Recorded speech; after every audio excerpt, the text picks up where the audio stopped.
Een van die meest succesvolle lokale partijen is de eerste lokale partij in Smellingenlaan. Die partij behellen een winst van 4 zitten en staan nu op zo'n zitten. Ik kan niet doorzetten dat we er natuurlijk hartstikke blij mee binnen. Je hoopt je van alles en je verwacht je van alles. We hadden van alles zo'n dingen in de campagne. Maar we hopen en verwacht je met name dat ze u beoordeeld hebben op de politiek die wij de oude fjouwer viert hebben.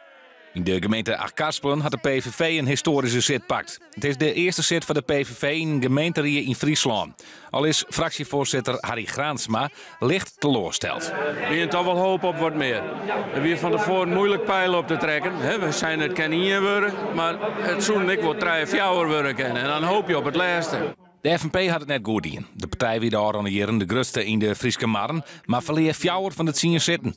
Ja, het is jammer dat wij zo'n uitslag hebben. Treuren is ook net zeggen, maar we maken van 10 naar 6, kom op man. Ja, het 10 naar 6 is net helemaal eerlijk. Van jongen naar 6, want we hebben jongen help eigen kracht. Maar we hebben een behoorlijk verlieshand en dat is de constatering die terecht is.